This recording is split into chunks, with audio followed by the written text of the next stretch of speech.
On a night, Bob Sajanowski explains that the streets of Brooklyn are not the safest in the world. All the money there passes from hand to hand until it reaches a drop bar, a place chosen at random to be the safe deposit box for the entire city. Even the owners don't know when their bars will be the new drops, they just have to accept the money without asking too many questions. He explains that his job is just to tend on Cousin Marvin's bar and wait. On a new night, a group of men toasts for an old friend with a drink on the house, something that Marvin, the former owner of the place, doesn't see quite right. Bob justifies himself by saying that it's been 10 years since young Richie Wellen disappeared, but people don't seem to forget him so easily. Marvin also calls Bob's bluff about his favorable treatment of another regular client, Millie, a sad old lady who always seems to stay there late. Despite appearances and his job, Bob is actually a nice guy, attends church, and gets along well with people, even for being a small talking guy. As he walks along in the streets, he manages to hear something in the distance but can't quite make out what. On a closer inspection, he notices that a small boxer puppy is crying desperately and bleeding in a trash can. Upon rescuing him, Bob meets the house owner, and although he explains the situation to her, she is more fearful of the man's presence in her yard. After taking his picture for her safety, the woman introduces herself as Nadia and invites Bob inside. They treat the puppy's wound, and Bob learns that Nadia is a waitress but worked as an animal rescuer some time ago. She clarifies to Bob that the puppy is not a boxer but a pit bull, a breed that is difficult to find a home for. Bob has the same thought as the other people, believing that pit bulls are a dangerous breed, but Nadia explains that their bad reputation is mostly the owner's fault. Amid the conversation, Bob can't help but notice some marks on Nadia's neck, but she immediately changes the subject, offering him a crate for the puppy. She can't keep the dog because she works at night, and Bob clarifies that he can't keep the dog either, as he was just passing through. Nadia tells him that the dog will be taken to the shelter, giving a week for the owner to show up. Otherwise, it will be put up for adoption. Although Bob is reluctant to accept the responsibility, he asks Nadia to keep the puppy for a couple of days to think about it. He talks to Marvin about it, and Marvin tells him that it's just a dog and shouldn't be seen as an impossible responsibility to take care of. After a regular night at the bar, a couple of masked crooks burst in after everyone had left, demanding the day's money. Marvin tries to have a dialogue with them, but they are very nervous to talk. Bob notices something about the watch on one of them, as it seems to be stopped at a specific time. Once the robbers leave, Bob and Marvin immediately look for Vardy, the bar's doorman, who is lying in an alley, wounded. When the situation passes, Detective Evandro Torres appears, introducing himself to Bob as one of the parishioners who always sees him at the church. Torres investigates what happened, and Bob tells him about the watch's clue. He also comments that only the money from the register was taken, with no mention of any other illicit activity. In their casual conversation, Torres mentions how he has noticed that Bob never takes communion during Mass, but Bob is defensive, saying that it's his own business. As they leave, Marv criticizes Bob for giving a clue about the watch since the crooks didn't really take the big deal that day, and they shouldn't worry about more. Or at least it's what Bob thinks, and Marvin corrects him that the bar owners will want the money back sooner or later. The following day, Bob is the first to arrive at Mass, and after that, he goes to Nadia's to pick up the puppy. She also hands him a dish and some food, but a few seconds after he leaves, a nervous Bob returns to confess to Nadia his inexperience in owning a dog. Together they go shopping, and Nadia explains the basics. When it comes to naming the dog, Bob settles on Rocco after seeing a particular picture of Saint Rocco in the church that morning. As they drop Nadia off at her house on their way home, a mysterious guy watches them from a distance. This is how Bob starts dealing with his new life as Rocco's owner. Back at work, Chavka Umarov, the bar owner, appears in front of Marvin and Bob with his men, showing them how they have an injured guy in the back of their van. They talk about the robbery from the other night, and he demands his money back by threatening them. In his investigation, Detective Torres seeks information about Umarov's bar, wanting to know more about Marvin's past with the bar, as he believes he had something to do with the robbery. Marvin is nervous at home, and after leaving, he encounters one of the masked robbers, revealing that it was all a plan he orchestrated. The next morning, Bob walks in the park with Rocco, meeting Nadia while passing. She tells him that he can hire her to watch Rocco while he works at the bar, as the Christmas season is over, and she now has one shift less at the restaurant. At Marv's house, his sister Dottie explains to him how their plugged father will be transferred to a worse place due to unpaid expenses. While she mentions unplugging him, Marv insists on keeping him alive, confident in his plan to rob the bar. The relationship between Bob and Nadia improves thanks to Rocco, but when she leaves the park, the mysterious guy returns, praising the dog, something Bob takes with caution. Sometime later, the same guy shows up at Bob's door, asking about Rocco. Bob tells him that the dog now belongs to him, and the guy leaves, but not before grabbing an umbrella and threatening him.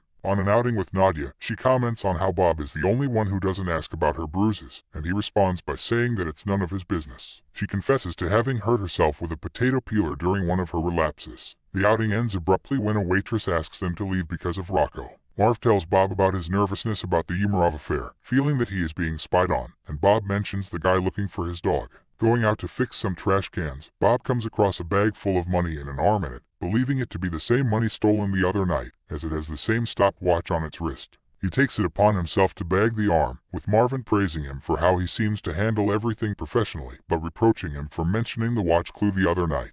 As they talk, the mystery guy appears back at the bar, greeting Bob and sending his regards to Nadia, indicating his relationship with her. Marvin explains to Bob that the guy is Eric Deeds, a dangerous thug in the slums, and that he should watch out for him, as he is said to be the one who made Richie Wellen disappear. Bob takes care of the arm, throwing it into the sea while playing with Rocco, but right after that, Detective Torres appears, telling him that they are still investigating the robbery. He mentions Eric Deeds and how he used to work at the bar, but Bob denies everything.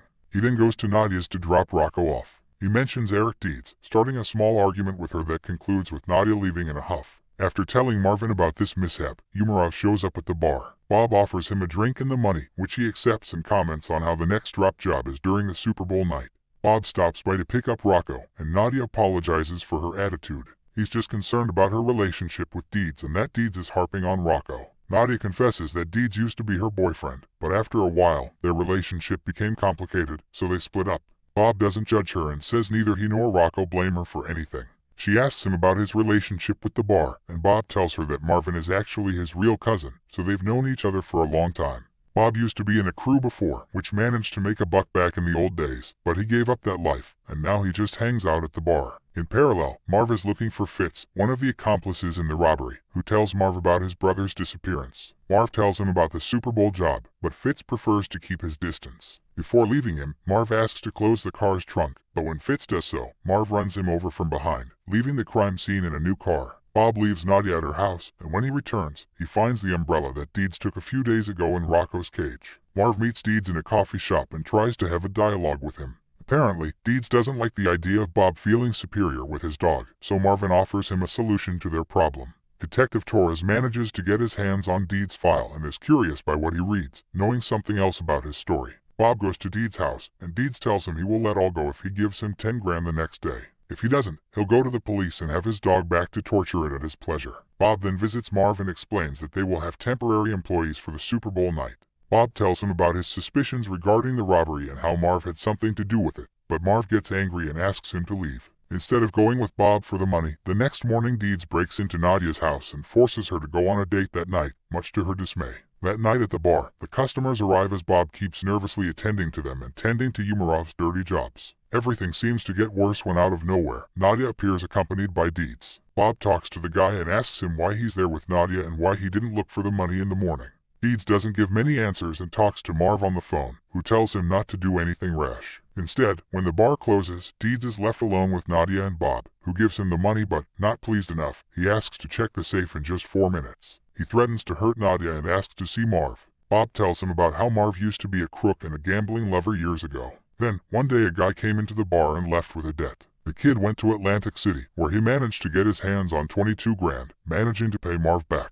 However, they had to get rid of the kid for safety's sake, who they now saw as a business opportunity. Bob took matters into his own hands, disposing of the boy almost inhumanely. The boy was Richie Wellen, who Deeds was framed for his disappearance years earlier. While Deeds admits that it was him who took care of Richie, Bob quickly draws and shoots Deeds twice, fulminating him instantly, revealing his cold and heartless nature to Nadia. After that, Bob starts insulting Deeds, with Nadia making him understand what just happened. She asks to leave, and Bob promises her that no one else will ever hurt her again. The girl leaves, promising that she won't say anything about what she saw, but Bob is sure of it. He tells her that he's not like those people around him despite everything. As they leave, Marv is seen outside the bar, keeping an eye on everything. Deeds' phone starts ringing, and Bob answers, having his suspicions. Marv is on the other end of the line, but they are both mute to the call. Bob begins preparations to dispose of Deeds' body, then pays a visit to Umarov and his men along with Rocco. Umarov talks to him about how he spoke to Marv so that Bob would now own the bar, while it is revealed how one of his goons disposes of Marv from a distance. It would now be Bob's bar, and everything would be even as long as he put Umarov's money aside. Bob feels lonelier than ever, and Umarov leaves him. Now, as the new owner, Bob takes over the place. The next day, Detective Torres goes to the bar to pay his condolences to Bob, who claims that Marv's deal was a carjacking, but Torres sees it more as an execution. He redirects the conversation to Deeds, who they mention seeing him at the bar the night before. Bob tells he didn't notice anything unusual because it was Super Bowl night, and the detective explains that, like Richie Wellen, Deeds disappeared without a trace. Torres is confused about all these disappearances, and Bob keeps himself in line, pretending not to have seen anything. He just claims that this is how things happen on those streets and that, in any case, Deeds might even turn up soon, even if it's in an insane asylum. Torres tells him that, in fact, the night Wellen disappeared, Deeds was in an asylum, so the stories don't match. Deeds claimed the story believing it would give him street cred, but the truth is that they never found the culprit. Before leaving, Torres confesses his suspicions to Bob, who no longer feels safe about it. Bob takes Rocco for a walk to Nadia, to whom he offers to never hear from him again just by saying so. Instead, she goes to get her jacket, with Bob and Rocco excitedly waiting for her outside. The end. Thanks for watching. Bye.